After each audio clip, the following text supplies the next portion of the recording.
Okay, lecture 58, nuclear bombardment reactions. So in this case, we don't have a nucleus that's falling apart. We have to collide one nucleus with another. So we'll have two reactants here, or two nuclei on the reactant side, one striking the other. So we have the helium nucleus striking nitrogen-14, and we want to still balance it out, so do the same thing. We have 7 plus 2, so this must be 8, 8 plus 1. And then we have 18 here, so 17, so oxygen 17. Just double check. 17 plus 1, 14 plus 4, 18, 9, and 9. Alright, and then we have something that strikes the aluminum 27 to produce phosphorus 30 and a neutron. So we have 15 and 0, 13, so that's 2.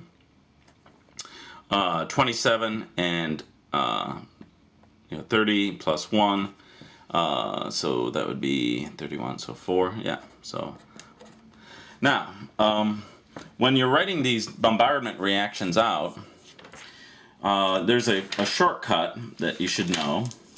Where we are here in this book here. Yeah. And for each of these, you should be able to either take this reaction and put it into the abbreviated form, or go the other route.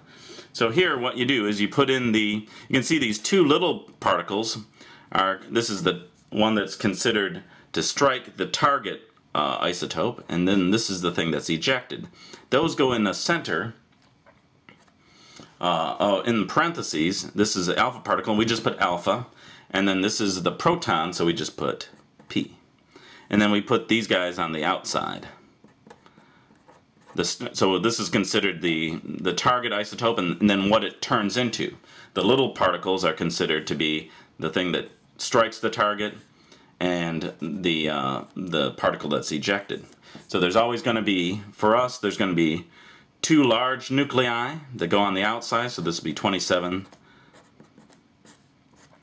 and 30, then alpha, and then this would be N. So we leave off the superscripts and subscripts, and we just abbreviate it that way. And there's a lot of particles, and you want to check the book for more examples, but if you're given this this abbreviated form, you should also be able to put it back into the original form as well.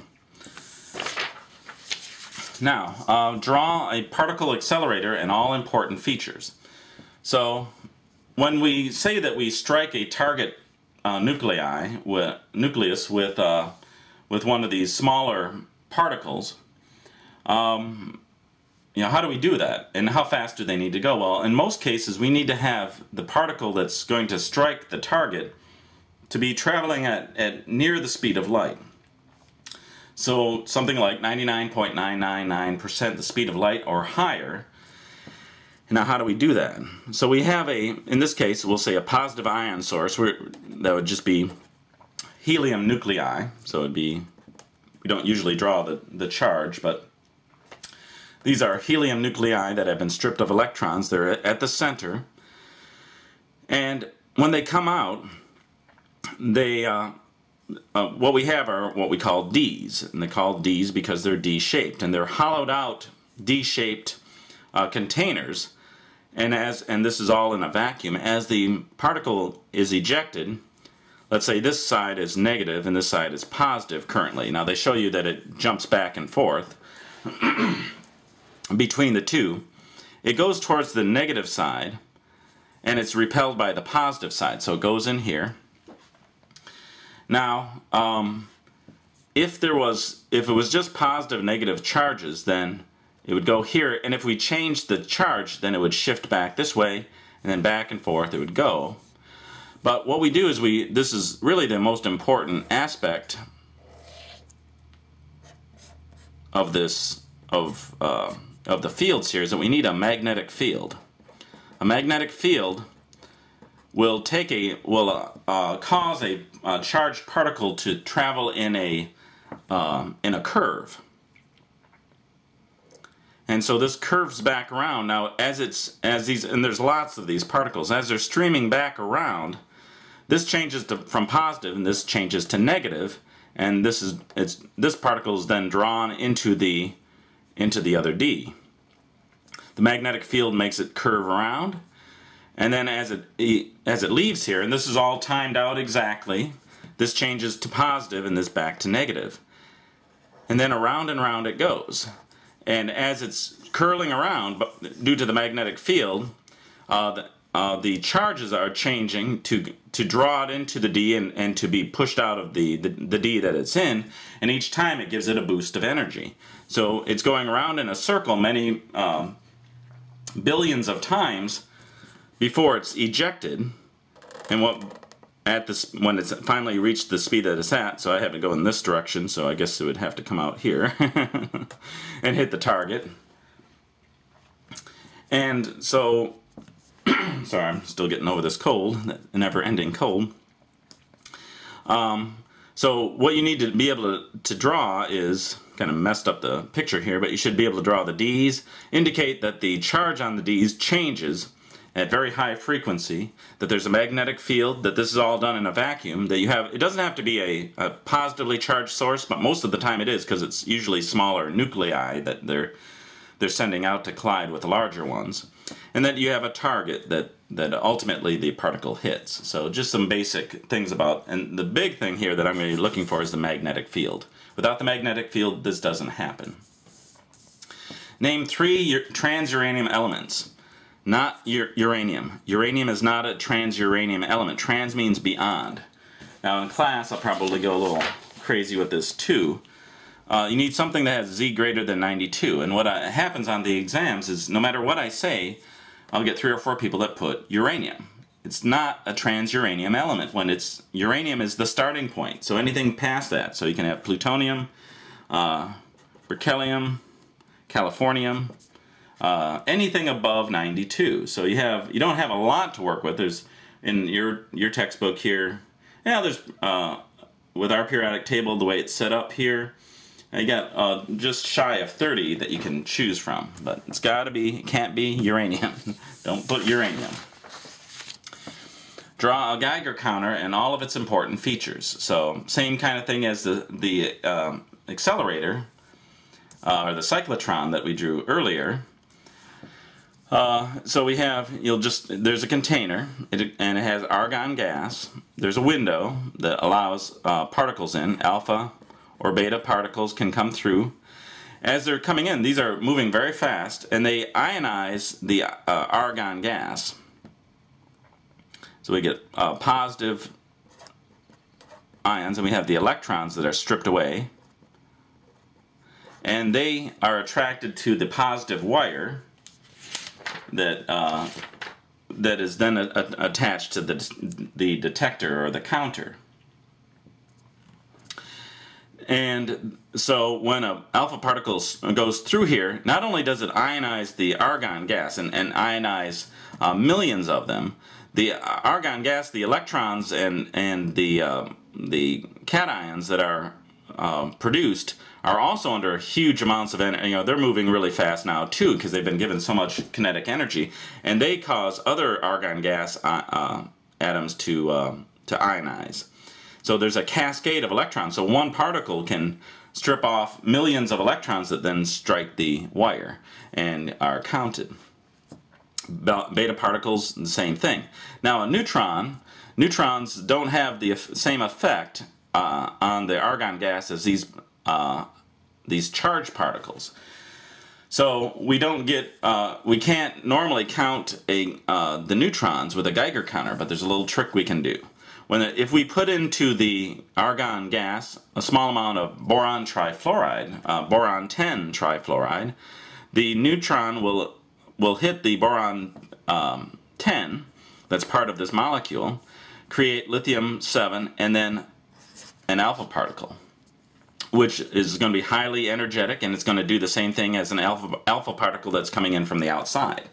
So you should note that as well. So a Geiger counter can register alpha, beta, and neutrons, alpha, beta particles, and neutrons. Now, what about gamma particles? Gamma particles don't ionize the argon gas very well. They come through so fast, and they're have such a high frequency that they really don't register with the argon gas, so we use a scintillation counter. Now a scintillation counter can measure alpha, beta, and gamma particles, and what happens is, again, you should be able to draw this, you have a phosphor, and they have it as sodium iodide. And when alpha, beta, or gamma particles strike that phosphor, it gives off light that strikes a photocathode that then ejects an electron. Now the electron, there's just going to be one per strike, but when it goes into this, and this is in a vacuum, it strikes off a piece of metal, a curved piece of metal, and this is the when the electron strikes that metal, it ejects. It's hitting at such a high energy, because this is is charged all along the way. Each of these plates is positively charged. It shoots out, or causes several electrons to be ejected. Then these go on to eject more electrons, because as they leave this metal, they're being accelerated towards this thin sheet of metal, and they keep going. Each electron that's ejected ejects more electrons until you have this huge cascade of electrons. And when you get above 1 million electrons striking, that's when most detectors can detect that charge that's coming in. 1 electron can't be detected very easily, but 1 million definitely can. So there's certainly detectors that can detect 10 or 20 electrons, but they're extremely expensive compared to this. So this is the photomultiplier tube. I should make a point of that, because this is a very, very useful device. It allows you to take 1 electron that you can't detect. I don't think even today that there's any device that could detect 1 electron all the time, that could do it really efficiently. And there's no need, because you can create a cascade of electrons in a photomultiplier tube. So you should be able to say what particles can be detected, that there's a phosphor. A light is transferred over to a photocathode that produces an electron. And you can draw all of this as you want, but really just 1 electron is multiplied into 1 million or so, and the detector can then detect it. And then we have explained the terms rad, rem, and RBE. And I'm not going to ask you to do any kind of calculation with this, even though they give us some numbers. So we have the REMs are the dosage of radiation used to relate biological damage. So this is what these are the units that they're using when you work in an environment that has some sort of radiation. So you'll carry around a radiation badge, and this is what they'll be checking. A rad is the dosage of radiation that deposits a certain amount of energy, 0.01 joules of energy per kilogram of tissue. So this is the amount of radiation, the energy of the radiation, so that's coming in. But it's not just the energy of the radiation, it's the RBE, the relative biological effectiveness. Beta particles are 1, gamma particles are 1, and then neutrons are 5, and alpha particles are 10. The higher the level, the more destructive that particle is. So even though they may be putting in the same amount of energy, alpha particles cause a lot more damage. And you can picture that, if you are standing someplace and somebody hits you with, say, 1,000 ping pong balls, well, it might hurt after a while, or might get annoying. Well, that is a certain amount, that would bring in a certain amount of energy. All those thousands of ping pong balls hitting you will be a certain amount of energy. But let's say instead of sending in all those ping pong balls, they send in 1 bowling ball with the same energy.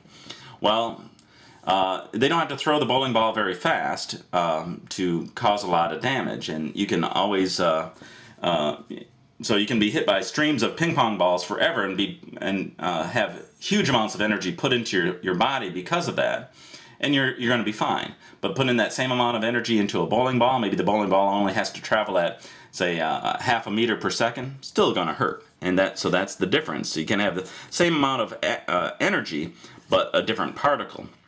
Now, what we're lucky with alpha particles is that our skin is able to absorb, because there's such large ions, they get absorbed by our skin pretty well, the dead skin layer. So on the outside, if the alpha particle source is on the outside, we stand a lot better chance than if we were to ingest it. Once it's inside, we're really soft and mushy inside, and we don't have those same barriers inside. That's where it causes the most damage.